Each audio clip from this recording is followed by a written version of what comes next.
Ok. Ok. Ok. Perfeito. Ok, está bem. Gracias. Ela falou que a gente pode começar.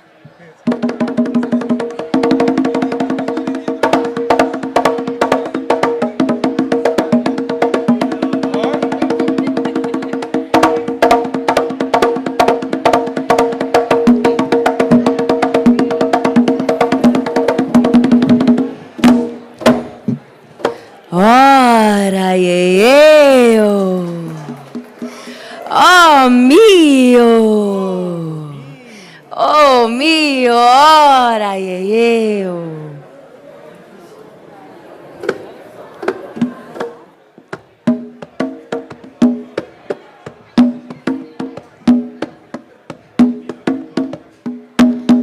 Ia, girelo de H1GG, ia.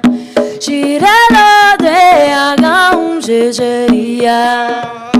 Girelo de H1GG, ia. Girelo de H1GG, ia. Girelo de H1GG, ia.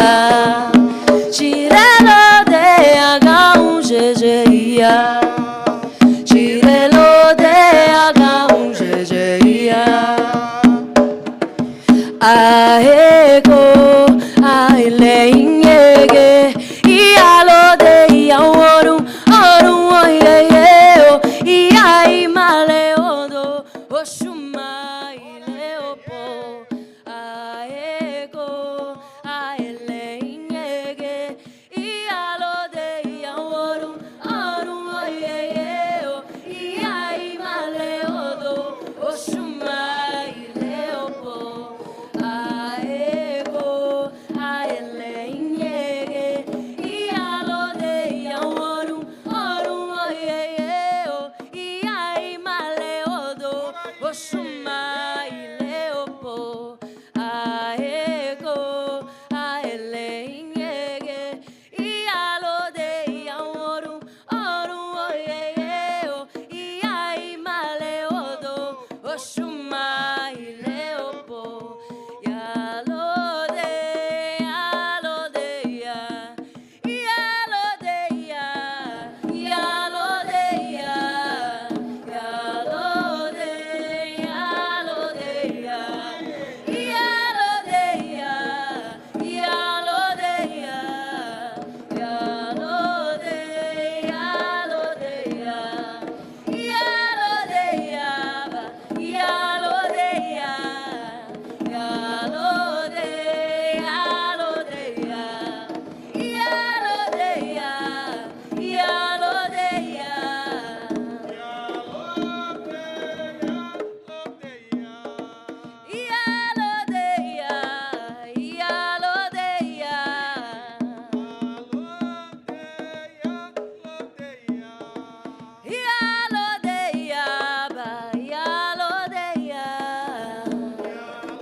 Girelo de H1GG, girelo de H1GG,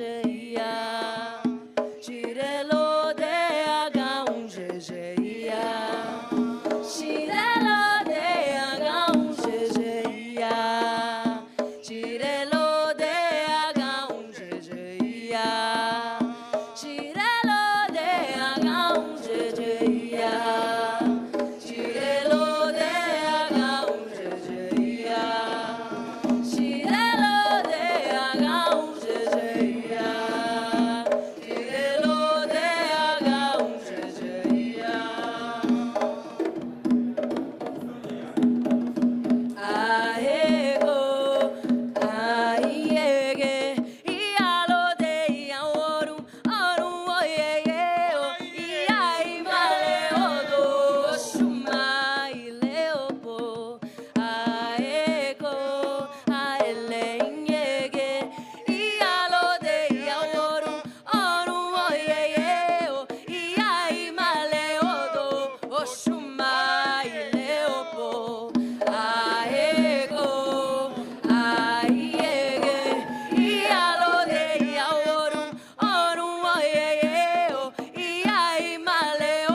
yeah, yeah.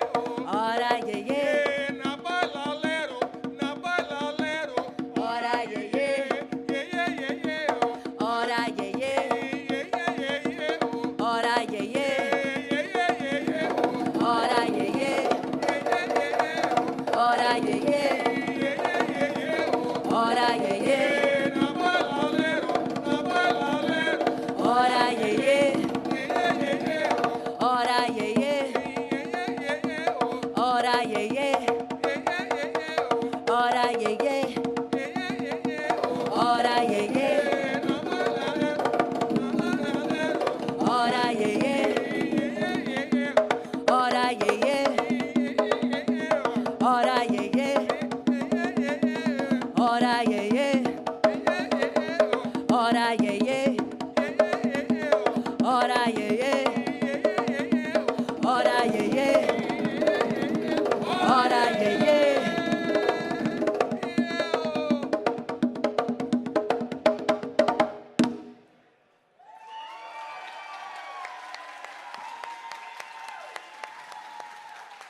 We are Vijay Prashad Dance Company. Thank you all so much for having us. We just want to say before we take off, there is power in movement, ladies and gentlemen. Ashe. Ora, yeah, yeah. Oh, mio. Everyone all together with me. You ready? Ora, yeah, yeah. Oh, mio. Beautiful. One more time.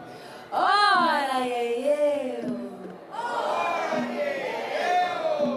Oh, mio.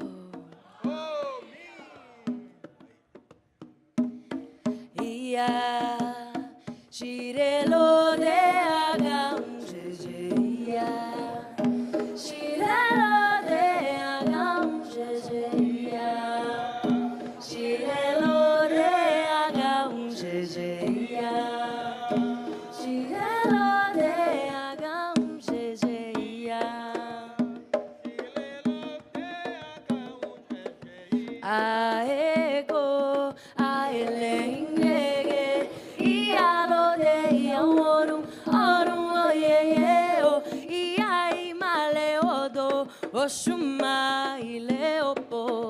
Aego, aelengege, ialo de iaorum, orum oyeyeo, iai maleodo, oshuma ileopo.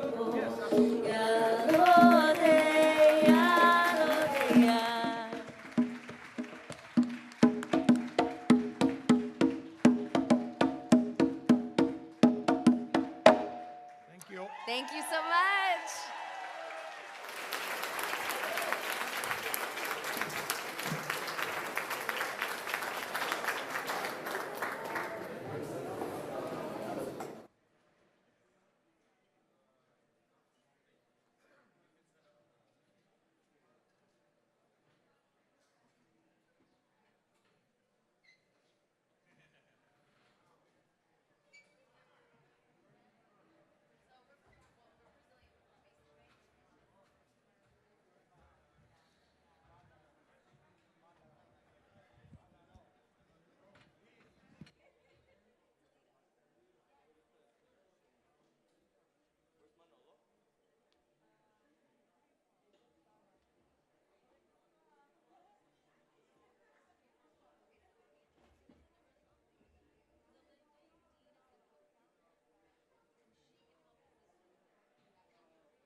He's right here. He's standing in the over there.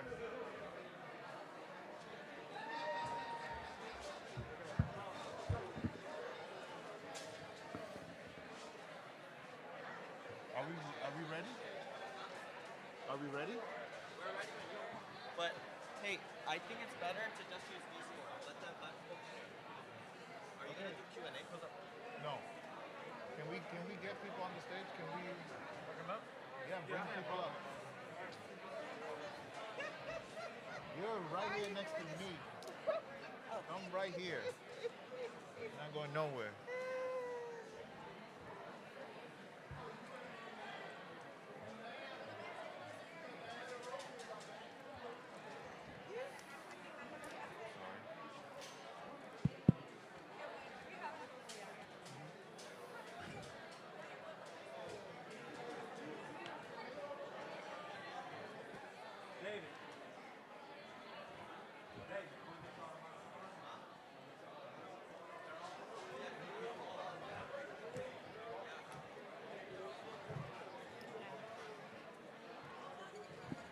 You're on? Yeah. That one. Hello, hello.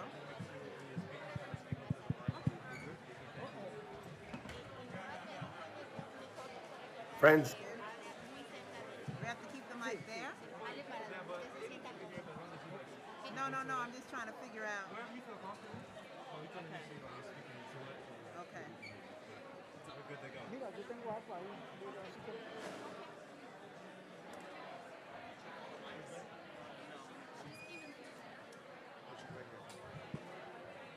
Well, now I sit next to you. See? This I'm lucky. No. I'm hoping that I'll be the lucky one. Sí, no, definitivamente. Gracias. We're the lucky ones having you here. Well, I'm very. See, I'm hoping that you will bring. We're gonna start. A lot of energies. You know, just. We're gonna start. Sitting next to you gives me tremendous energy. We're gonna start learning a chant. I don't know if you know this chant yet, but you have to learn it by the end of this panel. Because we're going to be talking about sovereignty. And we have to talk about the first colony, the last remaining colony, the most important colony that this evil and cruel U.S. government continues to maintain. ¡Viva Puerto Rico libre! ¡Viva Puerto Rico libre! ¡Viva Puerto Rico libre! And I'm of the crowd that says, y socialista. Claro. Y socialista, definitivamente.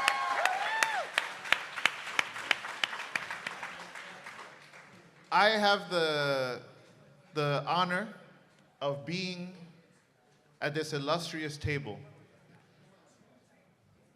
with an amazing group of comrades, all of whom have given themselves to the movement and to the struggles for the sovereignties of our people, but who have also given life to the people. A people without sovereignty are being robbed of their life. And sovereignty is not just a political status. Sovereignty that doesn't address the rights of women over their own bodies is not sovereignty. All right. All right. Sovereignty that does not address the rights of people over their ancestral lands is not sovereignty. That's right. Woo. Sovereignty that does not address the over 800 US military bases across the planet is not sovereignty. That's right. Talk about sovereignty that does not address US colonialism is not sovereignty. That's right.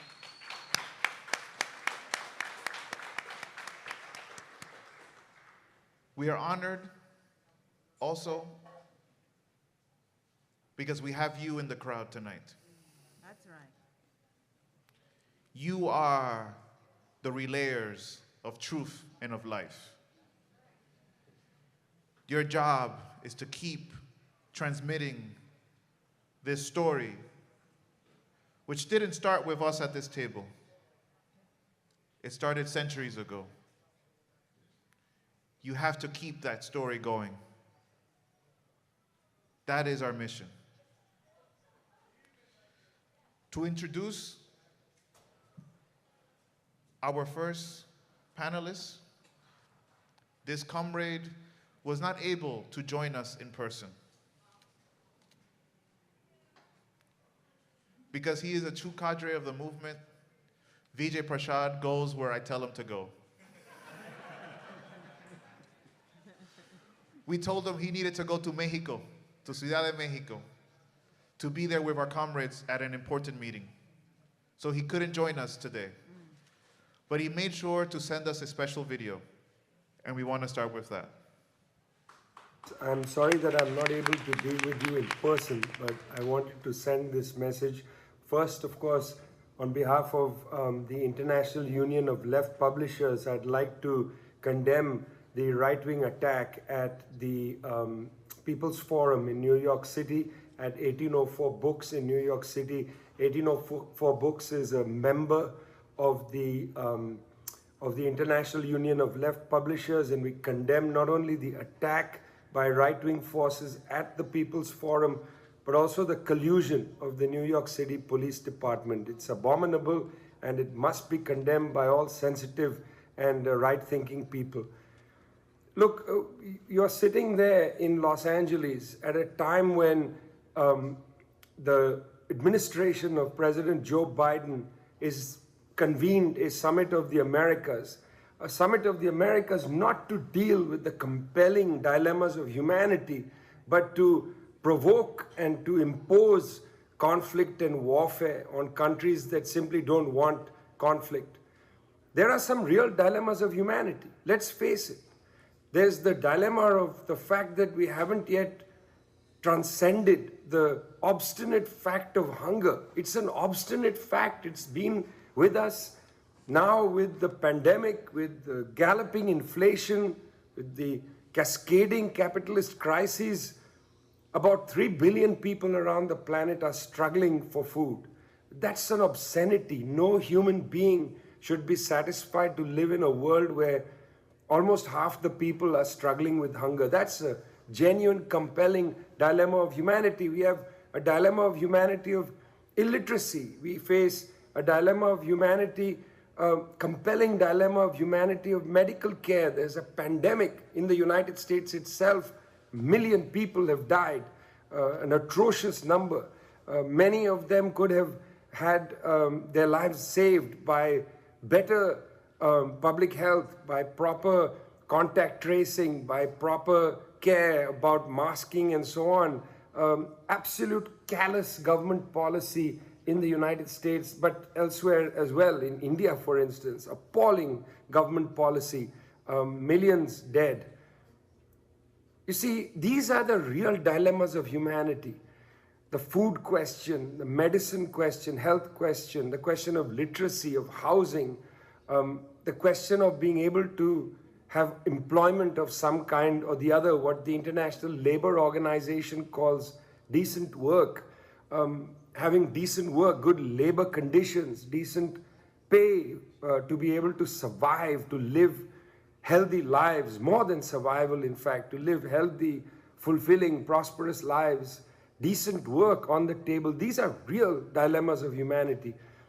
Rather than collectively, as a planet, as a fellowship of countries, 193 countries in the United Nations, rather than that, the United States has imposed, provoked wars, sanctions in over 30 countries, including in many countries in Latin America, holding a summit of democracies without Cuba, without Venezuela, without Nicaragua, Cuba, a beacon of progress for the poorer countries of the world. You know, when people from rich countries assess the Cuban Revolution, they forget that this was a revolution in a country that had been exploited for hundreds of years. Poorer countries recognize the great feat of the Cuban people, protecting their sovereignty, not an easy feat, being able to deliver on some of the obstinate facts despite a criminal blockade by the United States, a criminal blockade. These are the countries upon which the United States has imposed a war in the Americas. Apart from the earlier history of coup d'etats, whether it's in Brazil, 1964, in Chile, 1973, in Argentina, 1976, and on all the way out to Honduras in 2009, and of course in Bolivia in 2019, the attempted coup in Venezuela in 2002, the pressure campaign against any country that tries to stand up on its feet. You stand up on your feet, they knock you down. Summit of the Democracies, a comical use of the word democracy, especially given the fact that Mr. Biden recently goes to Saudi Arabia to seek its alliance, the opposite of a democracy. Compare Venezuela and Saudi Arabia, and the comparison is clear. Saudi Arabia comes out wanting, and yet the United States cultivates Saudi Arabia and attempts to use its full power to overthrow the government in Venezuela. Imposing, provoking war in the Americas, using the old 1823 obsolete doctrine, the Monroe Doctrine, 100 years old next year, obsolete, anachronistic, should be junked. But no, rather than junk it, imposing wars, provoking wars in the Americas according to the Monroe Doctrine, and then claiming a kind of global Monroe Doctrine, worse than that, a global Monroe Doctrine, enforcing the writ of the United States with force on the continent of Africa. More and more US and Western military bases, all the way from Ghana down to Zambia, across to Djibouti, the entire Sahel region, for instance, militarized by the French and the United States, imposing and provoking wars on the African continent, imposing and provoking wars on Eurasia, which since the collapse of the Western banking system in 2007, 2008, since that collapse, the start of the Great Depression, Asia began to assert itself. The Chinese economy not only booming, but attempting to reach out to the rest of that landmass through the Belt and Road Initiative, initially One Belt, One Road, moving a transcontinental agenda, competing with the International Monetary Fund, integrating Eurasia. And then, of course, Russia, with its enormous resources, energy of different kinds, natural gas, crude oil, and so on, minerals, metals of different kinds. The historical fact of Eurasian integration, Poland, Italy joining the Belt and Road Initiative, close ties between Germany and Russia and China, integration of Eurasia, which was a historical process, is what the United States has tried to prevent, again, by imposing, provoking war, whether it's through the pivot to Asia, the hybrid war that the US imposed on China, an information war, a trade war, an increasingly military escalation along the Pacific Rim, threatening to send medium to long-range missiles into Taiwan to provoke a conflict in the South China Sea. And then, of course, the provoked conflict in Ukraine, move of NATO eastward, but not only that, also the United States using the concept of nuclear primacy to kneecap Russian nuclear posture, to break deterrence, leaving the anti-ballistic missile treaty in 2002, abandoning the intermediate nuclear forces treaty in 2019, trying to develop a policy called nuclear primacy, pressuring Russia, threatening to dismember Russia, break up Russia, so to better control it and use its resources. The United States imposing and provoking wars in Eurasia to prevent the historical fact of Eurasian integration.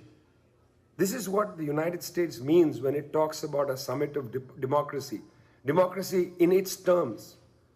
Democracy through the eyes of Washington. In other words, that Washington must lead. No other country must be allowed to stand tall. When Thomas Sankara took power in Upper Volta, he said, we're going to change the colonial name. He picked the name Burkina Faso, the land of upright people. People on the planet want to be upright. They don't want to be subservient to the United States. They don't want to come to a summit of democracy to kiss the ring of the US president. That's right. We're not with this summit of democracy. We're with the People's Summit, the summit of the peoples. Burkina Faso, a planet of upright people. That's what we want.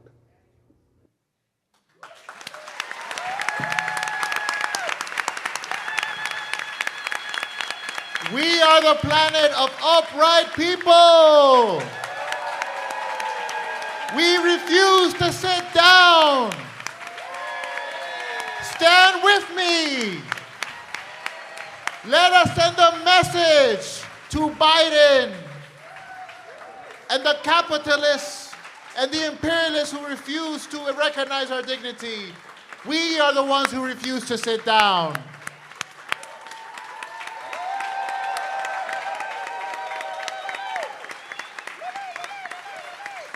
Ashe.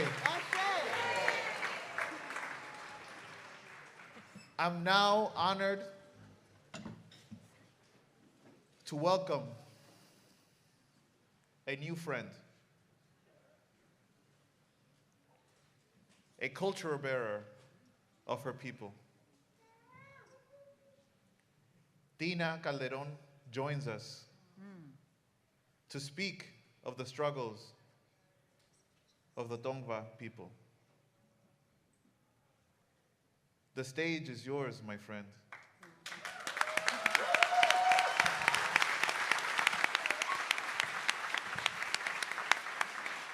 Aweshkoneha, thank you. Meiha nehinkem, netwanya ne tino orduno calderon, komikrabet naha tongve, koi mixkanakan, koi yoeme. Aweshkoneha kwa avomane te hovet omet.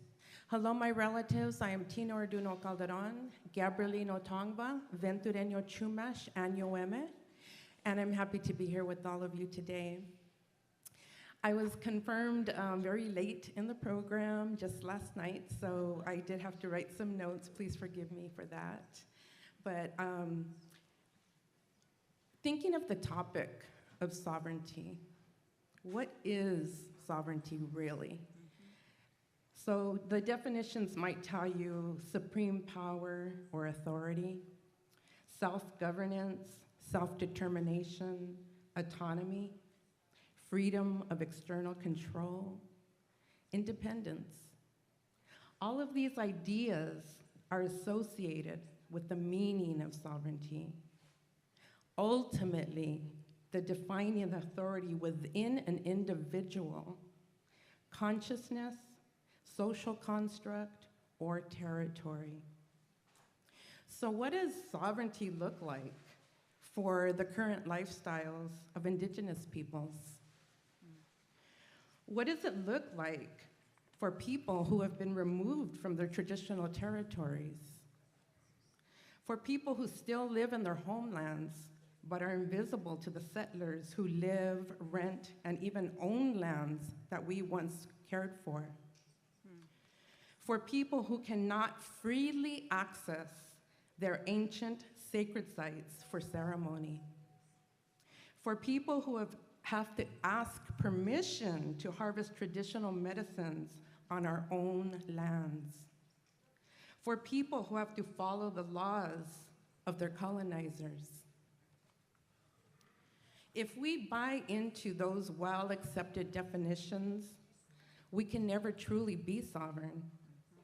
But if we follow our ancestral teachings, the knowing that we are all unique souls who are here to experience, to learn, to unlearn, to grow spiritually, and equally important, that we are all community, interconnected to all, connected to every energy source, every soul, every relative, that we are not separate beings, we are linked through the web of life.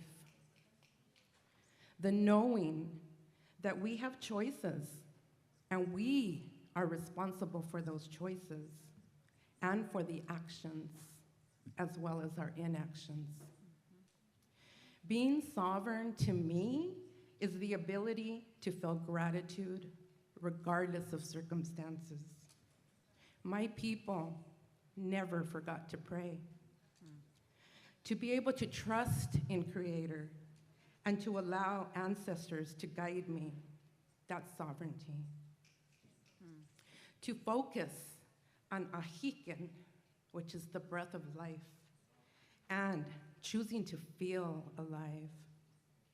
To drink and bathe in Bar, the sacred waters, and feel renewed again. To greet Tamet, the sun, and to rejoice in the fire element. To feel the energy of Eyoyo Gohor, our Earth Mother, and to return that living energy back to her. It's our responsibility to be good caretakers. Sovereignty is not allowing anyone or anything to break your spirit. My ancestors died for my sovereignty, but they died fighting. They didn't give up easily. They were stripped of their language, they were stripped of their culture, they were stripped of their way of living, their ceremonies, their way of dress, their way of eating. But I am still here because of the resilience.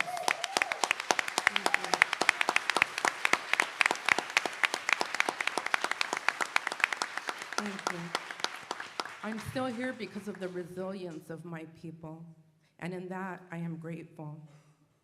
So, to be true to yourself, to stand in your power, that is sovereignty.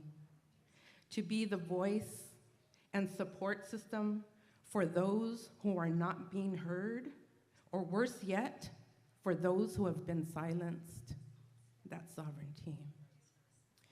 Be them human or beyond human, I choose to love and support those in need. And that includes the waters, the lands, the minerals, the plants, and the animal relatives. I work for Sacred Places Institute for Indigenous peoples, where we face these issues head on every day.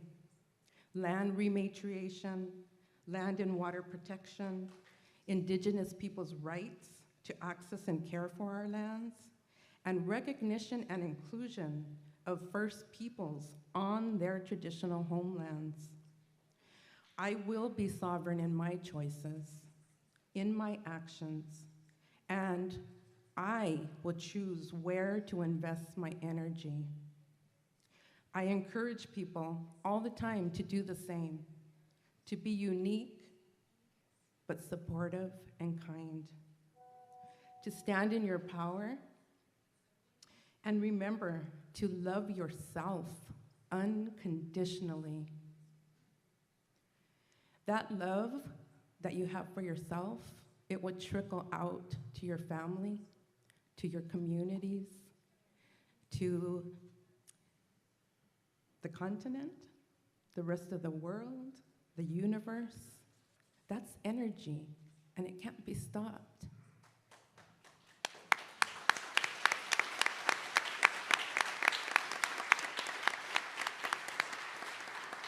We have a word in Tongva, pavinokre, and it means that flow of energy.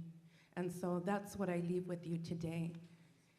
Don't let those colonizers dictate who we are, and don't follow those rules of control and restriction. Let's encourage each other. Let's help one another, and I think our world will be a better place. Awesh koneha. Thank you.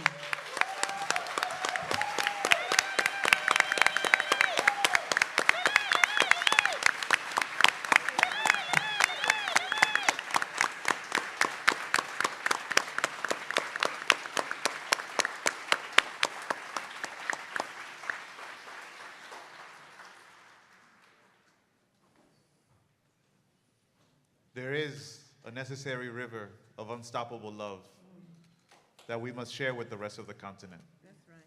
Thank you.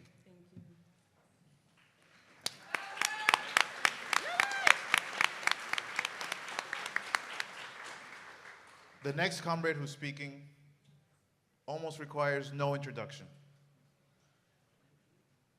because his name alone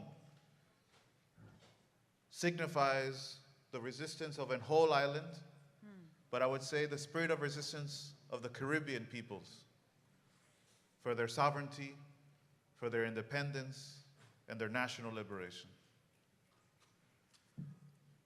I want a round of applause that can be heard not in the White House. I want it to be heard in Puerto Rico.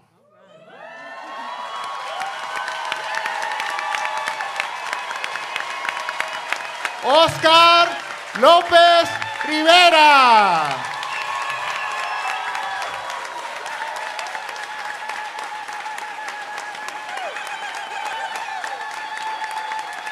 ¡Viva Puerto Rico libre! ¡Viva! ¡Viva Puerto Rico libre! ¡Viva! ¡Que viva Puerto Rico libre! ¡Viva! We are honored because the comrade who stands next to us withstood the jail cells of the empire That's right. for the crime of loving his people. Like Ho Chi Minh said, there will always be the day when the dragon breaks out and flies out of the cell. That's right.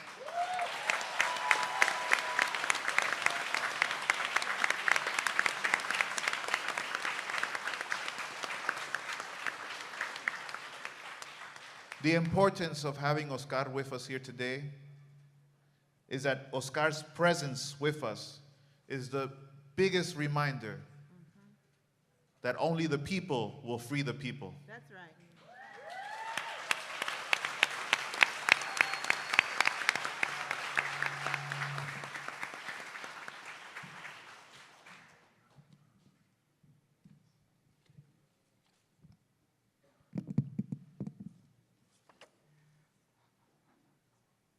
I want to bring you a greeting from Puerto Rico, the beautiful, beautiful island that so many of us love, so many of us are willing to give our lives for Puerto Rico. I have been a very fortunate person in this world because I have survived a lot of things that others have not been able to survive. Puerto Rico is a place that the United States government chose to colonize. And ever since then, the United States government has tried to destroy Puerto Rico. And no one can deny how terrible the United States government is, especially in those areas in the world where he can find and push hatred and fear. But none of us can allow hatred and fear to enter our hearts and our minds. Our hearts and our minds should be full of love for everyone, for everything. Everything that is on this planet should be part of each one of us. We should not separate ourselves from what makes us humans and how important it is for us to maintain ourselves as humans, not follow the example of the evil people who represent the United States government. We cannot tolerate that kind of individual in this world. No matter where we are in this world, we are human beings that love life, love the person next to us, love our family, love everyone who fights and struggles for what is right and for what is needed in this world.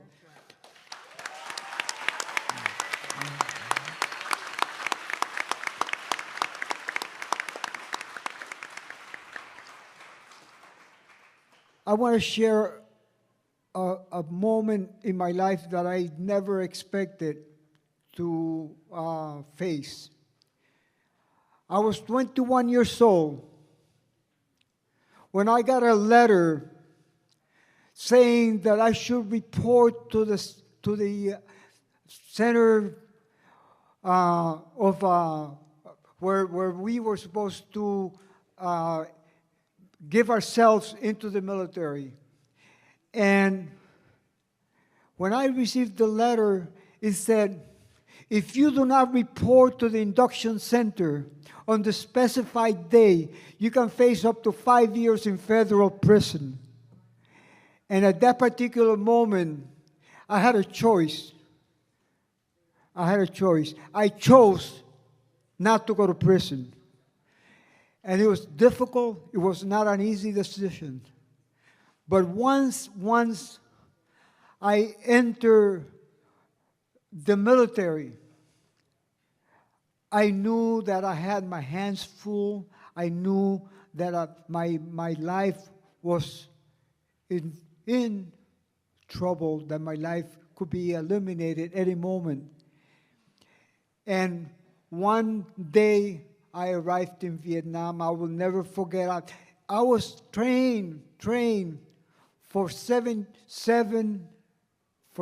months. The only training that I received from the United States government was to kill. Nothing else. Whether it was in Fort Knox, Kentucky, or whether it was in Fort Hood, Texas. The last thing that shows on my records was 3 weeks of training to fire a nuclear warhead. For 3 weeks, I was trained for that. And it was painful for me. It was terrible for me because I knew what nuclear wars could do. So right after that, I end up in Vietnam. And for some reason, I knew that Vietnam was going to survive. Even then, when I arrived in Vietnam, I don't know why. I had no idea why I felt that Vietnam would not be defeated. And I spent 1 year, let me make it correct. I was almost 2 years in Vietnam. And On those 2 years, I faced everything that can be faced. I faced all the pain that a human being can face. Especially, I had not been in Vietnam a month when guys who were with me were killed. And there is something that I had never heard before, and that is what they call a sucking sound. And that's a person who has been shot on his chest and he's dying, and all you can hear is that air and that air. And I remember how painful it was for me just to see that human being next, very close to me, suffering like that. And I was thinking, why are we sent here just to be killed and to kill probably? And for almost 2 years, I chose to try to arrive in the United States, be with my family. I chose to say that I wanted to see if I could be released. It was 87 days after I had completed the demanded time that I had to serve. And the reason that I chose that was because if I arrived in the United States with less than 90 days, they had to release me. And I arrived in the United States when I was released. I came home with a promise, and that promise was to find out as much as I could about Vietnam. Because when I was sent to Vietnam, I knew nothing about Vietnam. But when I was in Vietnam, I learned a hell of a lot about Vietnam. I learned a lot, but I did not know what Vietnam really was. I was just thinking and doing things, and once I'm home, I felt that I could definitely feel that sense that the Vietnamese people will not be defeated, that Vietnam was not going to be defeated by the United States government. And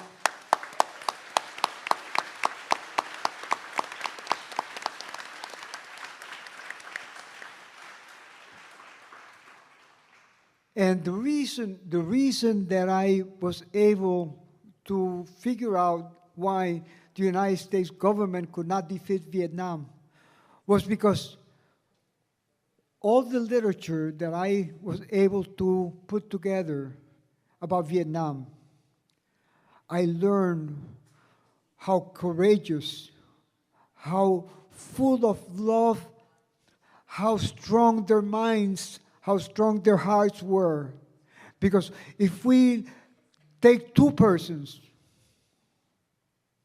Ho Chi Minh and Von Giap, we take those two men alone, and they probably could have defeated the United States government.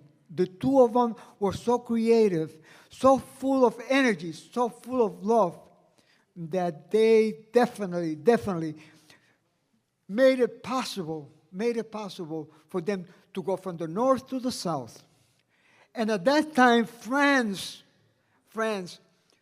thought that they had control over Vietnam. The French were as arrogant as the Americans. And all of a sudden, they started bringing everything that they could south. And they surrounded Dien Bien Phu. And little did they know that in 40 days, they were going to be running away from Vietnam. So one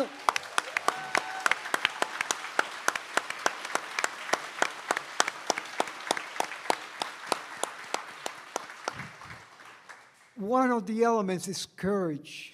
One of the elements was the courage that they had, the love that they had. And I think that all of us should never lose our courage, especially when we're confronted with the evil of those who want to control this world. Because they want to control this world, and we have to make it possible for them to defeat themselves, for them never to be able to come close to the people who love freedom and justice. Right. Nothing can stop us as long as our hearts are full of love, full of energy, full of not allowing any bit of hatred to enter our hearts.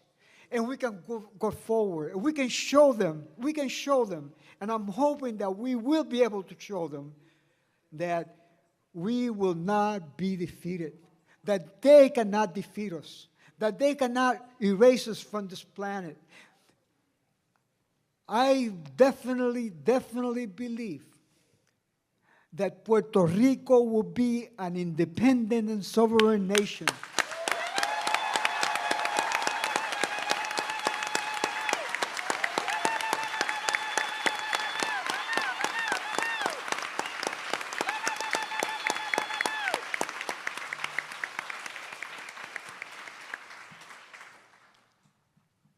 I believe that when the United States chose to invade and occupy Puerto Rico, they thought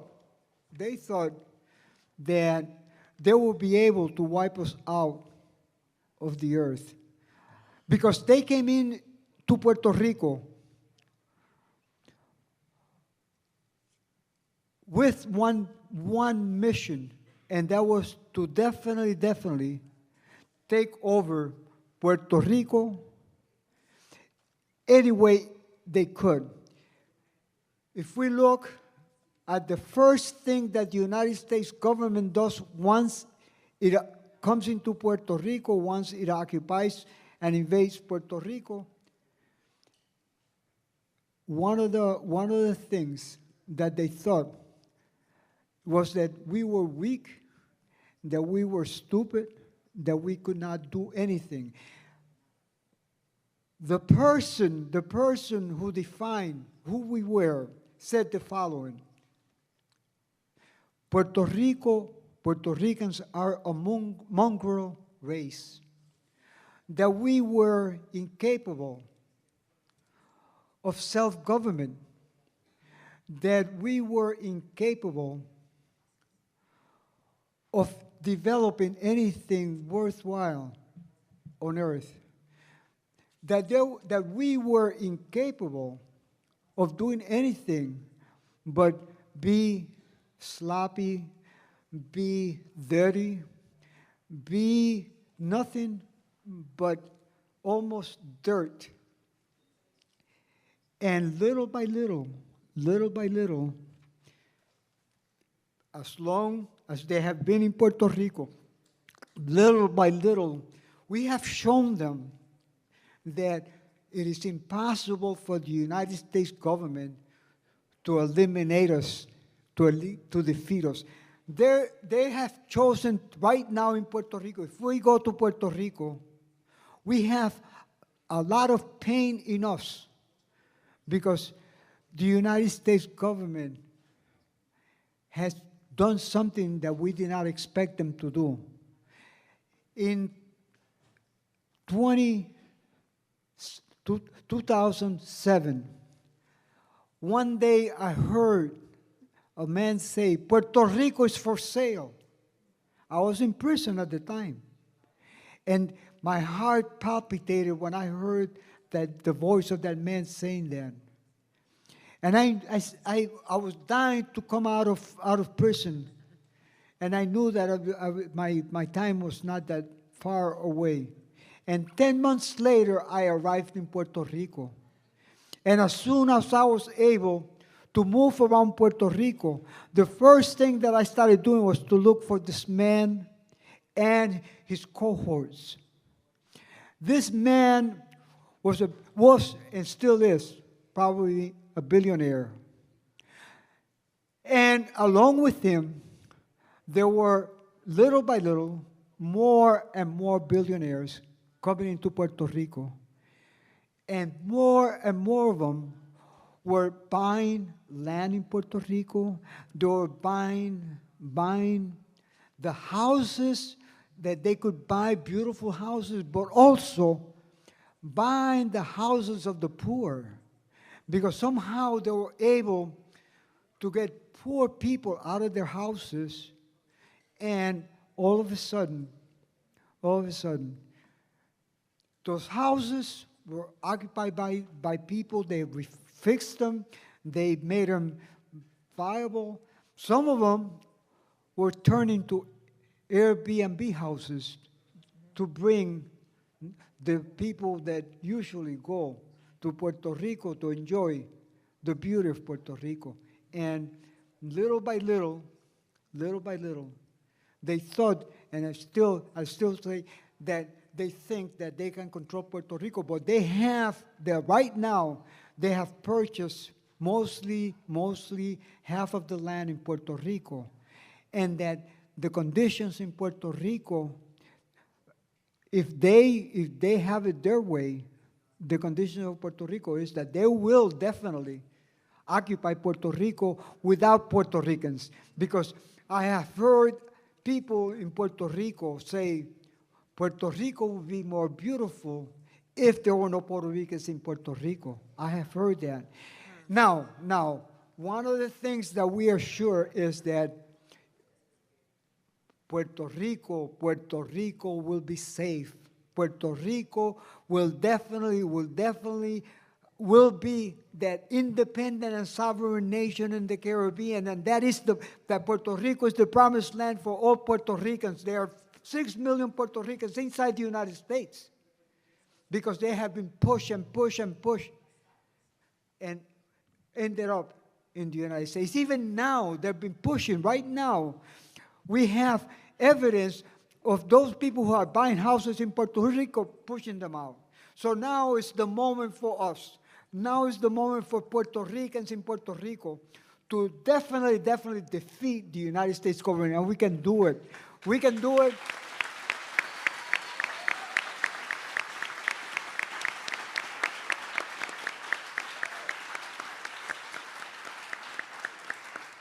And I want to say this.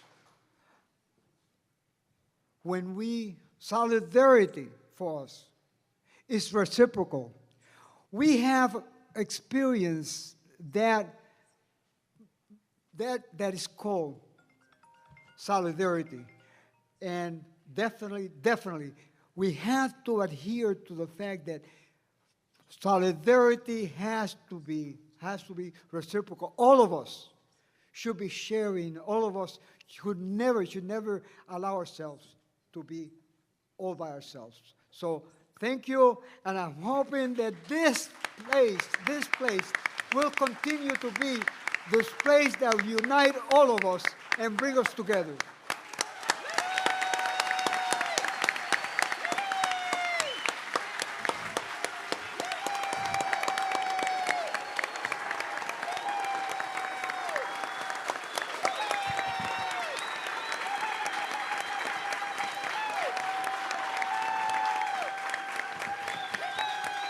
¡Viva Puerto Rico libre! ¡Viva!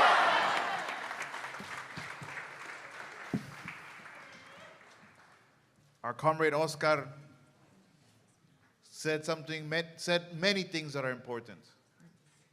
But I would reemphasize one key element of what he shared.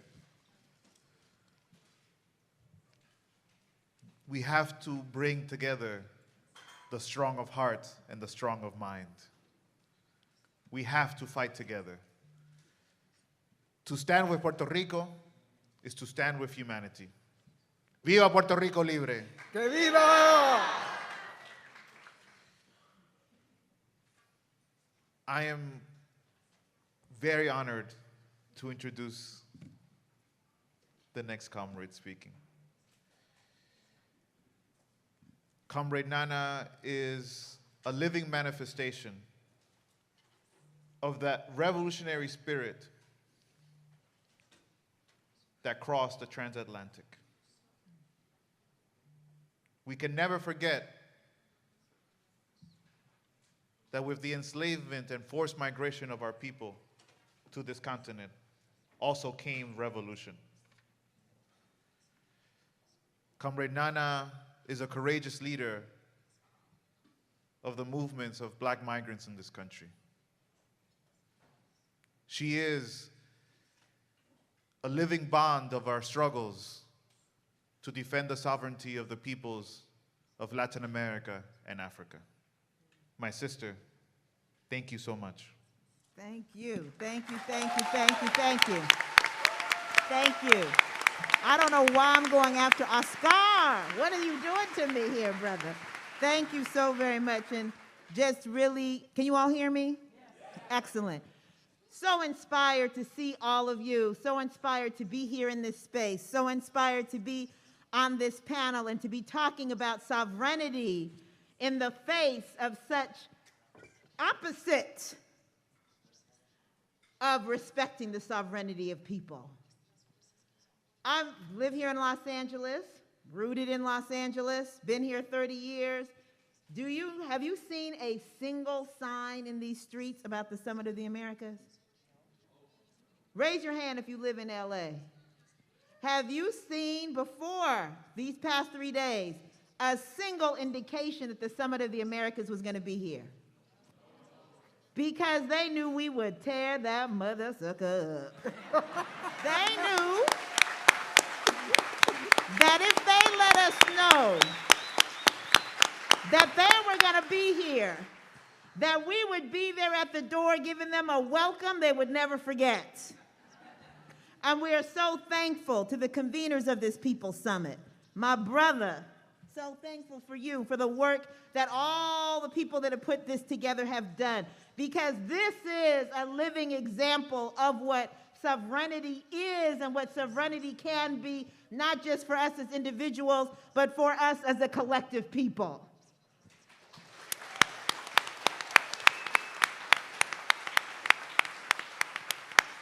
When I thought of this topic, I thought of a comment that was made by Joseph Robinette Biden, who said that he was calling this Summit of the Americas because he wanted to share his agenda for Latin America. It's giving much arrogant, elitist, capitalist caucasity.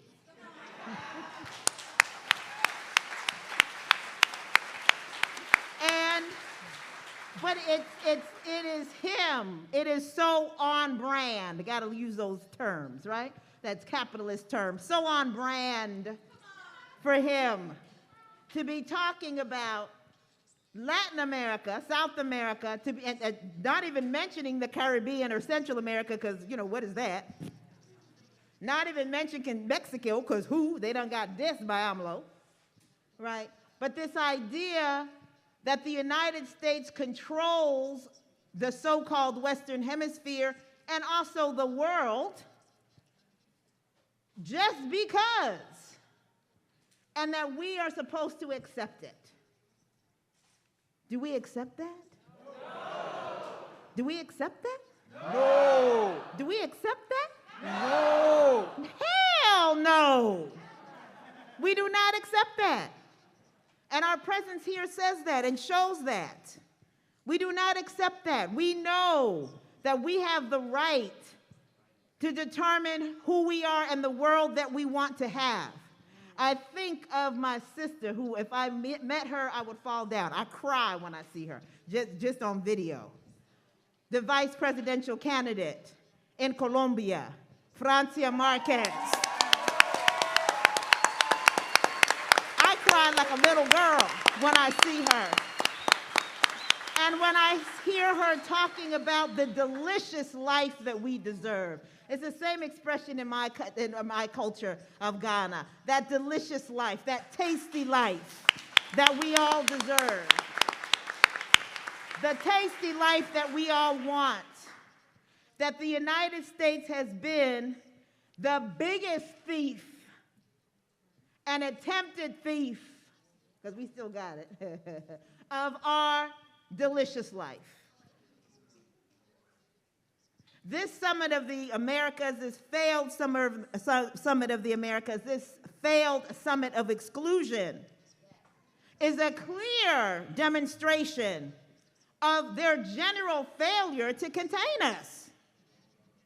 Countries that showed up and said, you know, the president's not coming, but we'll go get you the water boy. Go.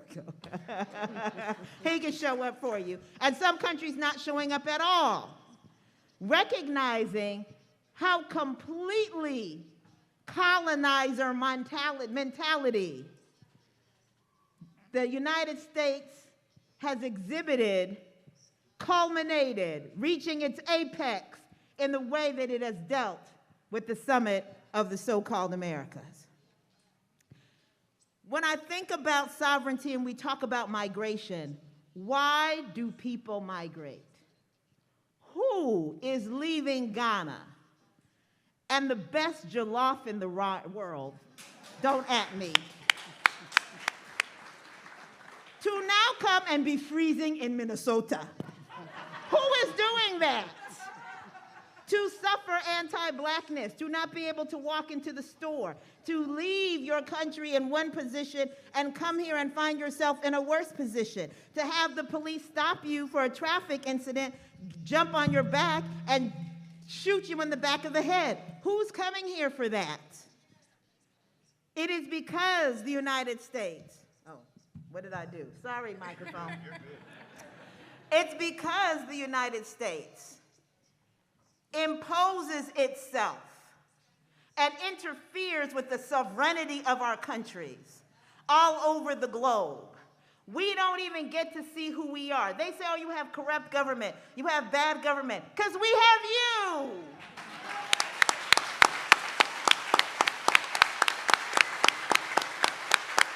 There is no place where we find death. There is no place where we find inequity. There is no place where we find poverty where we do not find the United States of America right there, creating havoc in our spaces.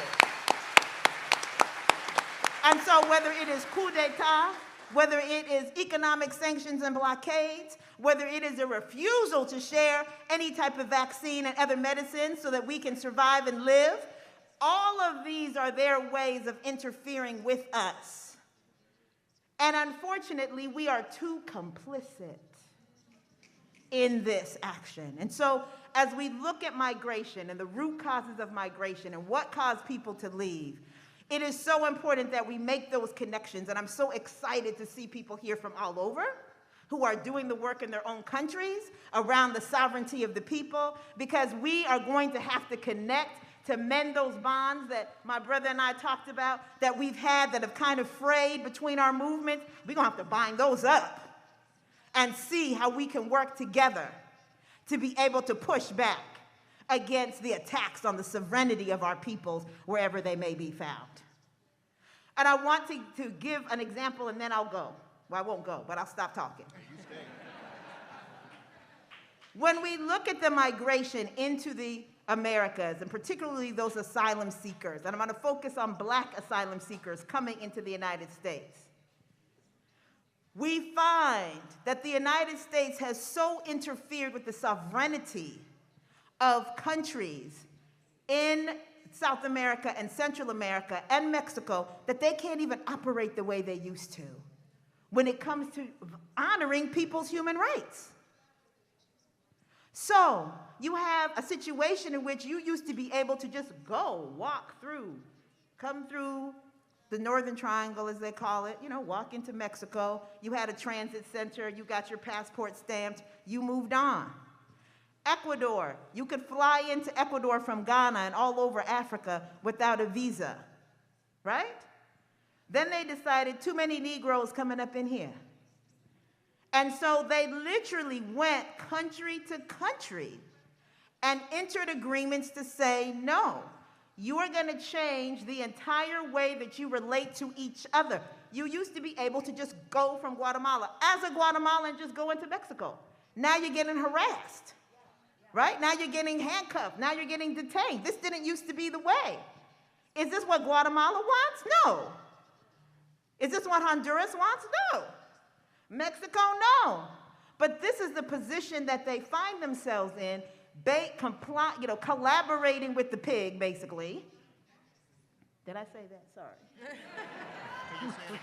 Collaborating with the pig to harm their own people and others, because otherwise you're dead. I heard Sankara. Someone brought Thomas Sankara into this room. And Thomas Sankara said to the leaders of Africa that if you don't unite and work against this devil, they're going to pick us off one by one, and they did, including him. And this is the fear that they put in people's hearts. We are the fear snatchers. We are the fear crushers. We are the ones that give that courage that Oscar talked about, to allow our people to be able to stand firm and to stand strong. And I'm hoping that that's the energy that we're going to take coming out of this summit. That we're going to understand that we are the ones who are going to make this happen, that the people are the ones who are going to free the people, that if it is not us, that it will not occur, and that the time to do so is now. Till freedom.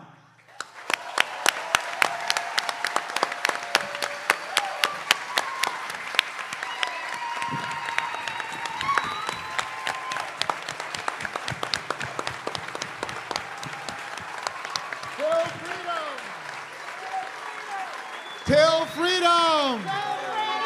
Till freedom! Till freedom! Till freedom! We are mending the bonds between our people. That's right.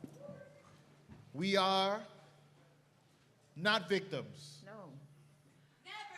But we are united by the crimes of the imperialists. That's right.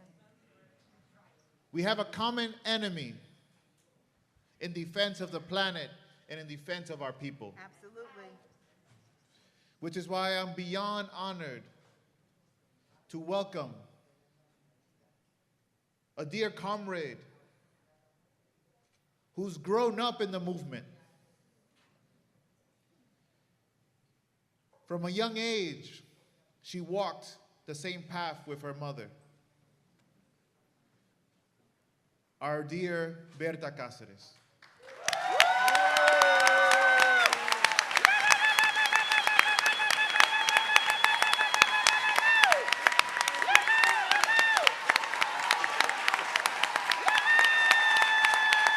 When we say Berta Cáceres, you say presente.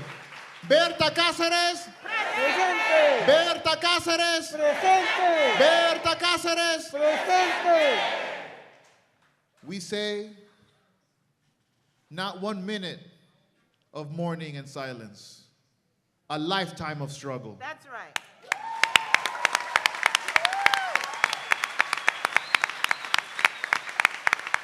We welcome Berta Zúñiga, leader of COPIN, leader of the indigenous movements of Honduras, courageous young voice for the future of our continent.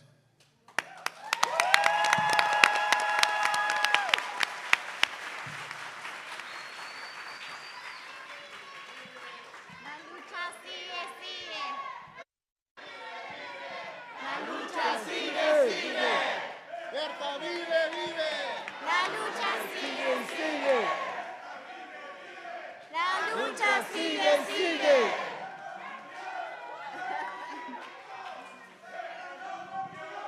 Se multiplicó.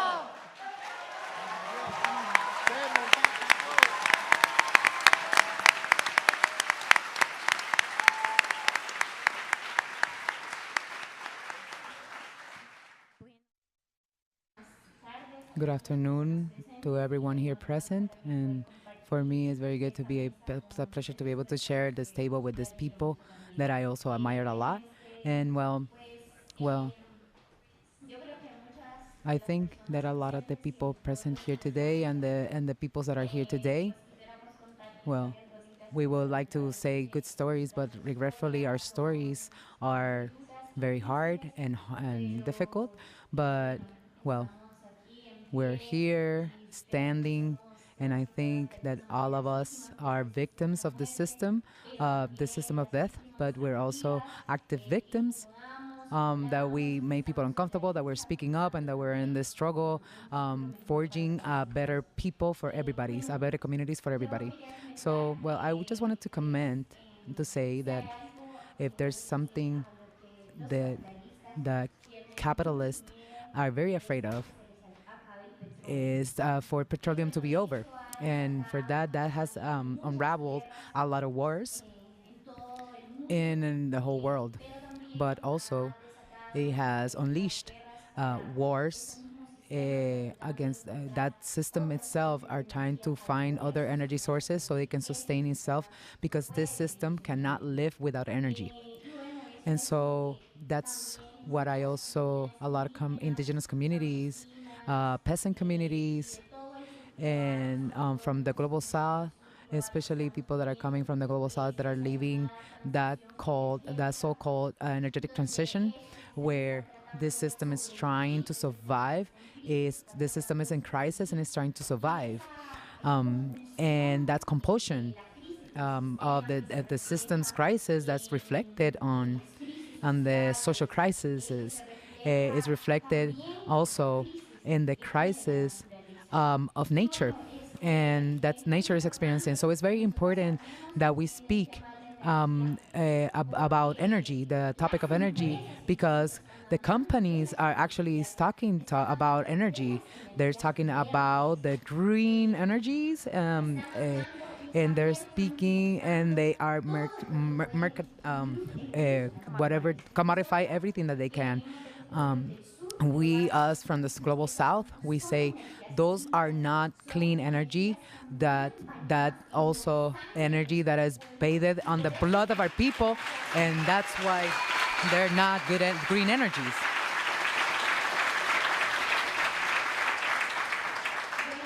Well, evidently we're living a climatic crisis that gives us that's everybody's worries, especially people in the global south.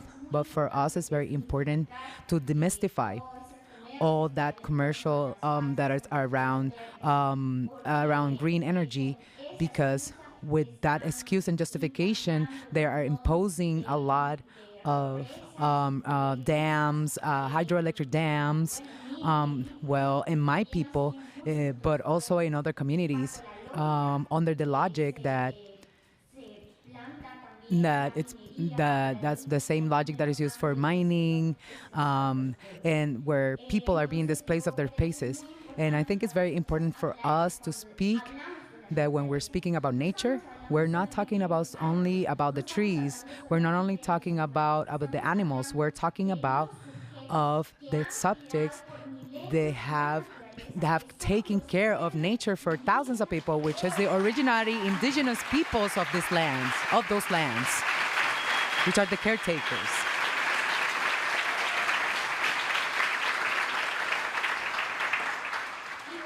And so it's, for me, it's something inherent that if we're talking about taking care of the nature, to talk about the rights of these peoples and the communities, because right now we're talking about taking care of nature, but you don't speak of who is taking care of nature. And even they're privatizing forests, they're taking rights from the communities to use those forests. There's even the oxygen that we have.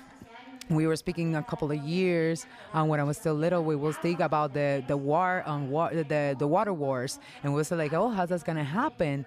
It's gonna be the wars are about petroleum and about other things. But right now we are seeing the wars for the water, and this climatic crisis is also showing us the crisis of the violation of rights. So I also wanted to talk that for us, the cause that my mom, Berta Cáceres, that topic, we took that topic not just because she was killed, because she was defending a river, for defending the rights of the Lenca people, for being an indigenous woman, a courageous indigenous woman, a woman also that named those that threaten the people. So that's something that this system is not, it doesn't want around, but she is an example.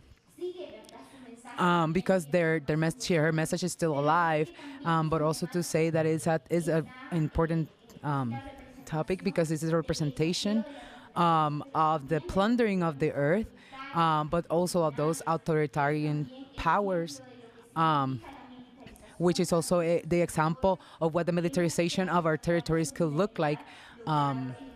They have taken not the intellectual actors, but we want that these 8 people out of 5 are ex-military. A couple of them, they study here in the United States in intelligence schools. Some of them were in Iraq also, participating in those wars. And so to know that company that killed its finance for banks and companies from the global north, from Holland, from European countries that say that they respect human rights, or financial entities internationally. And so the representation of a lot of the peoples in the global south, the killings of the leaders in their space and all in Latin America. So we are demanding justice. And so to say that my mom, our compa Berta Cáceres, had very clear the fact that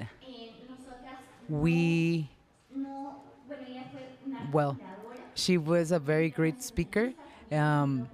She walked through a lot of peoples, and she had very clear that we couldn't fight only for our problem that we have in this moment. I'm not just fighting for my people, but that we have to understand that this is a system that has multiple faces, a system that's racist, that's capitalist, that's patriarchal, and that's why we have to fight in a unified way and to combat in an integral way that system.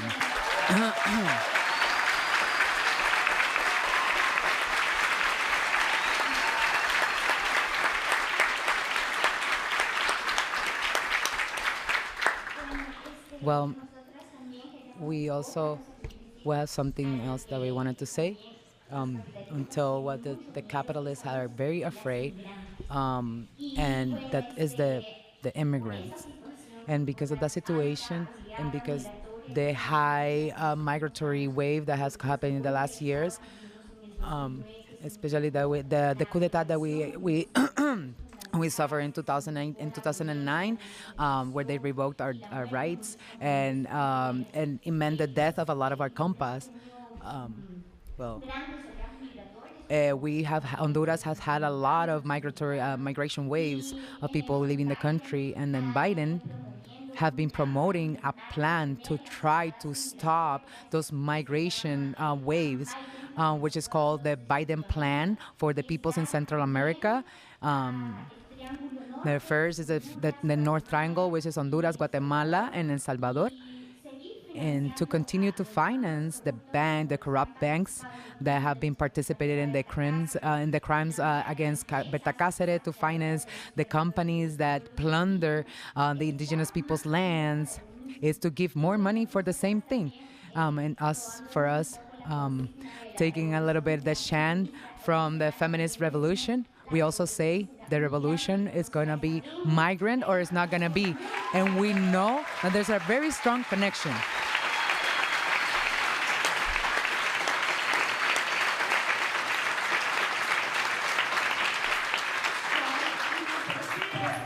There's a very strong pressure from the struggle that the migrant community is waging, because if Biden or if also a lot of people here in the United States were indifferent that for the stuff that were happening in Honduras and what is happening with their imperial politics and other peoples. Now people are worried here in the United States of what's happening outside, and this is not a response to see that in this new context here in Honduras, where our project is to dismantle that dictatorial project that is happening in our country, because it's not dismantled from the night or day. It happens through the struggle of all the peoples, and so we have learned that that those struggles and those fights will continue, and that the indigenous peoples that have struggled and fight for our autonomy, we are going to have to continue a lot of effort to mitigate everything, the anti-sovereignty projects, the militarized projects, and that are part of this imperialist system. So it's something that we cannot, to come here to say good stories, we are going to speaking about our resistance, our stories of resistance that have showed us, all the peoples have showed us that even over 500 years of colonization, they're still present and they're still fighting.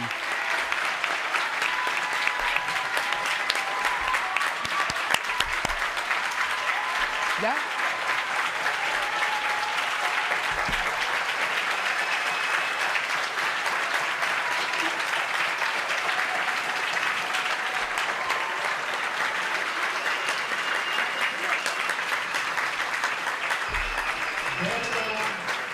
Leaves us an important message. Berta nos deja un mensaje We importante. must fight Debemos against this system of luchar death, en contra de ese sistema de which means muerte. we must fight for life. Significa que tenemos que luchar por la vida. One struggle is not enough. Una lucha no es suficiente. Two struggles Dos is not enough. luchas no son suficientes. 100 struggles 100 is not enough. no son suficientes. We need to unite all the struggles of the people. Todas las luchas del We pueblo. need to bring all of them together.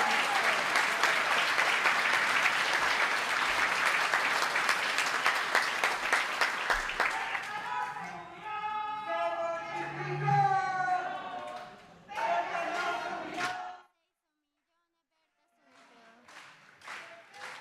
Se murió, Berta no se murió. Berta se hizo millones, Berta soy yo.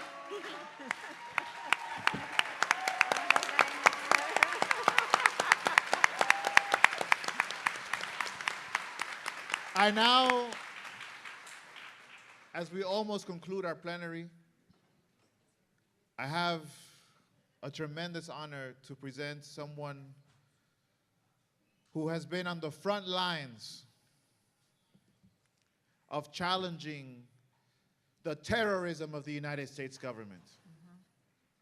Someone who has put their life on the line countless times. Even when some of us said, Medea, that is too crazy, you can't do that. Even when we've said, comrade, we're worried for your life. Medea is like the fire department of the movement. When she sees the fires of imperialism blazing across the planet, she runs in that direction to stand with our peoples.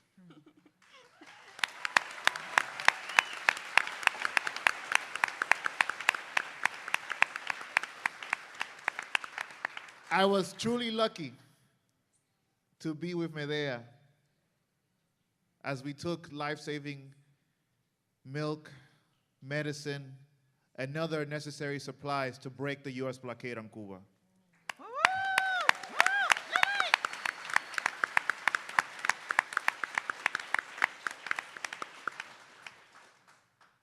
Thank you, Medea, for what you do.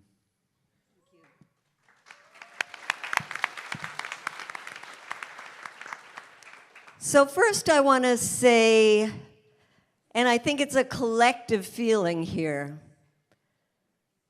the incredible rage that we feel towards the Biden administration and President Biden himself for what he has done with this summit by thinking that he could decide who to invite and who to disinvite.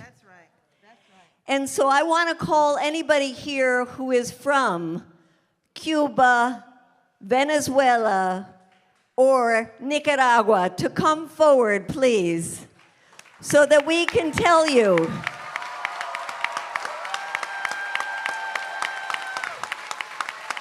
Come stand here. Yay!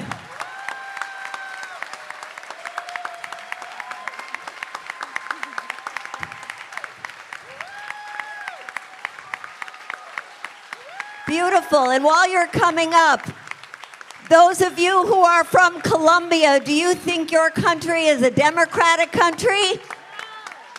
Those of you who are from El Salvador, do you think your country is a democratic country? Those of you who are from Brazil, do you think your country is a democratic country?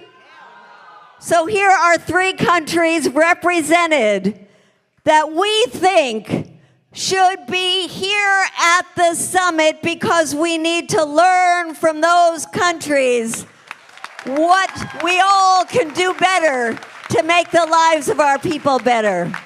So let's say, when I say the country, you say presente. Cuba, presente. Venezuela, presente. Nicaragua, presente. Thank you.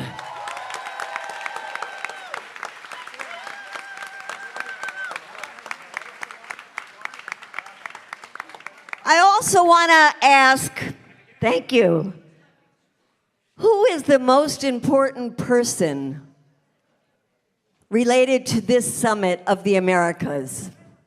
Do you think it is Joe Biden? I don't know if you listened to him, but he gave one of the most boring speeches that was full of platitudes that must have put the few people in the room to sleep. What about Kamala Harris?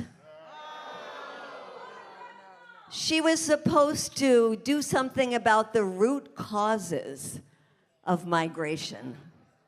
And as we've heard from the people on the panel, in your words, I would say, she didn't do shit.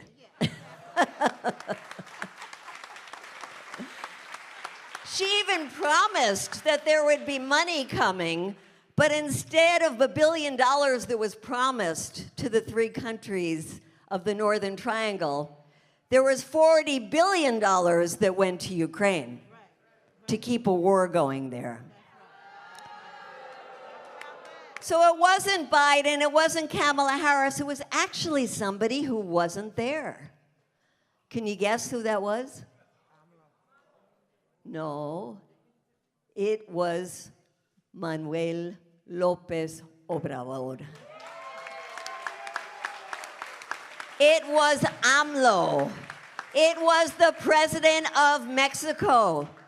I haven't seen a story about the summit that hasn't talked about the president of Mexico not coming, and then cascade of the boycott so that other countries didn't come. And that's been the story of this failed summit of the Americas.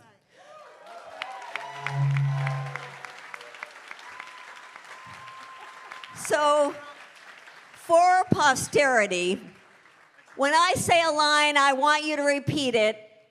And these are the lines from Andrés Manuel López Obrador. There cannot be a summit of the Americas if all the countries of the American continent do not participate. So let's say, gracias, AMLO. Gracias, AMLO. Viva Mexico! So talk about sovereignty. This is just a beautiful example for standing up for sovereignty, for demanding respect from the United States, for demanding dignity. And that is what we take away from this Summit of the Americas, is the standing up. Now, I also saw that a beautiful troubadour, who I hope all of you know, Silvio Rodriguez from Cuba, did a concert in Mexico City just a couple of days ago. And at that concert, he was going to sing one of his beautiful songs called El Necio, which means the stubborn one, right? And he said, this is a song I have dedicated to Fidel Castro. And now I am going to dedicate it to the President of Mexico. And it's a beautiful song. And one of the lines in the song says, "The stubbornness of living without a price tag. La necesidad de vivir sin tener precio." That is what López Obrador represents right now, the stubbornness. That is what the people of the continent represent. That is what the people in this room represent. That is what the People Summit represents. The stubbornness that we will not be dictated to by the imperial powers.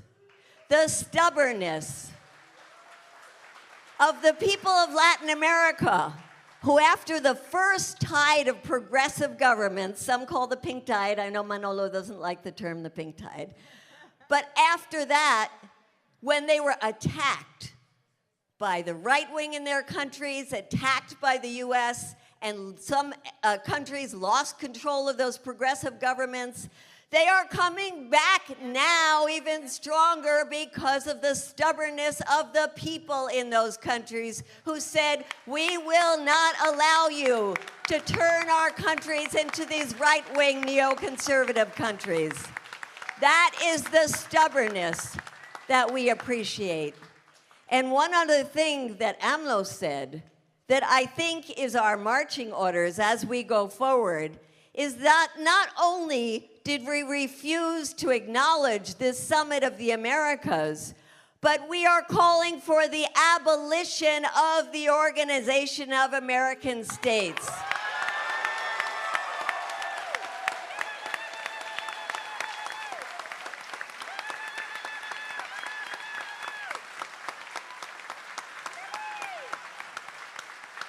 That is the work that we have to do.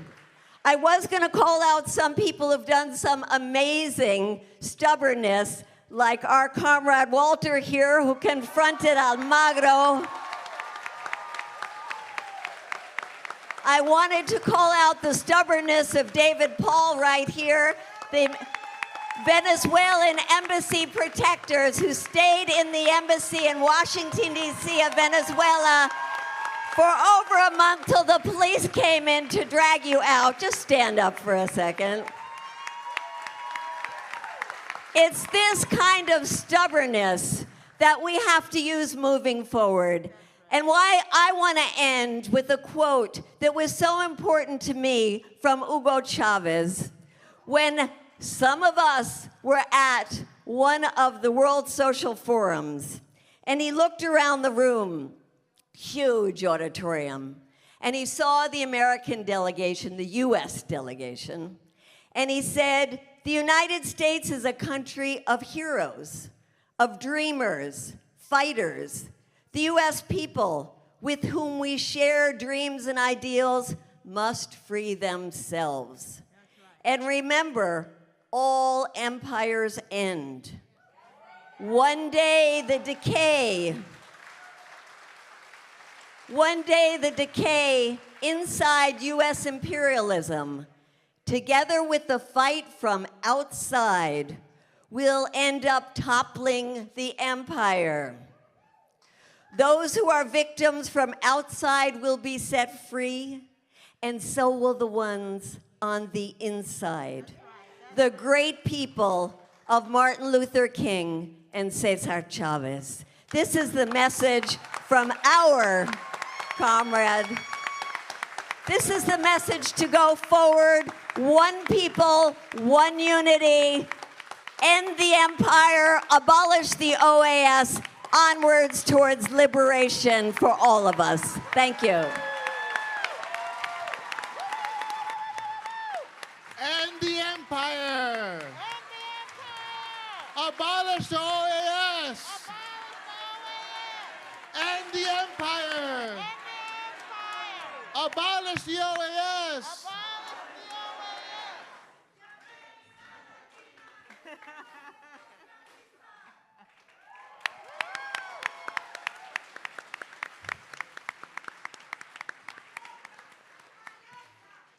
Libertad que camina, la espada de Bolívar por América Latina.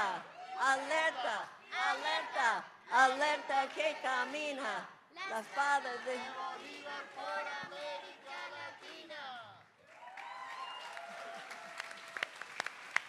Comrades, we have been reminded by Comrade Medea, we have to be stubborn. That's right. We have to refuse the dictates of the empire. That's right. We will see the end of the empire before the empire sees the end of us. That's right.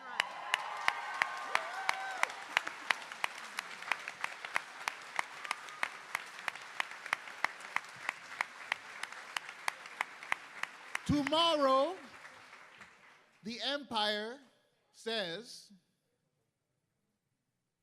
that we cannot march.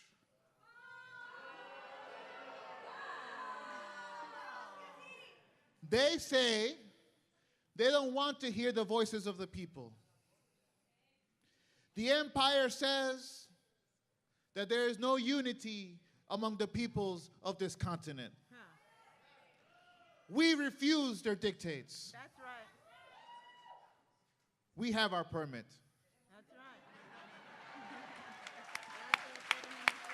We have both the piece of paper the LAPD hands around, which we care very little about, but we have the higher permit That's right. of the sovereignty of the people. That's right. Tomorrow we march on Biden. All right. Tomorrow we march on the empire. We will not let them go easy. That's right. That's right. As I've learned from Code Pink over the years, we're here to crash their party.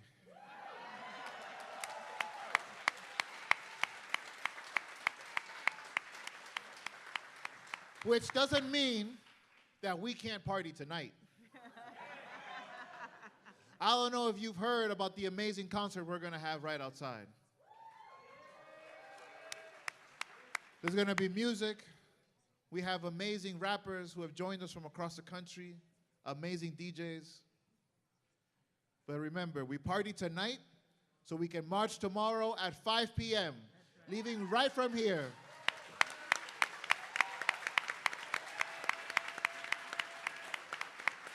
Before ending, though,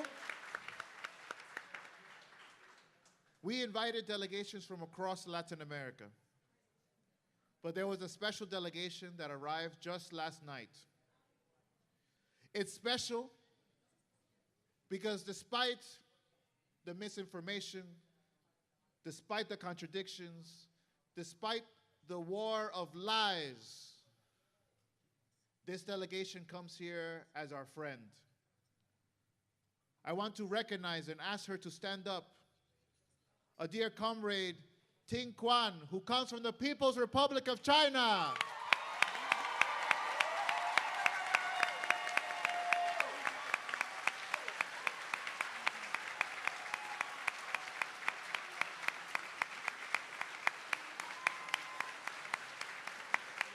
There's a lesson I learned from my ancestors. Never let your enemies tell you who your friends should be and shouldn't be.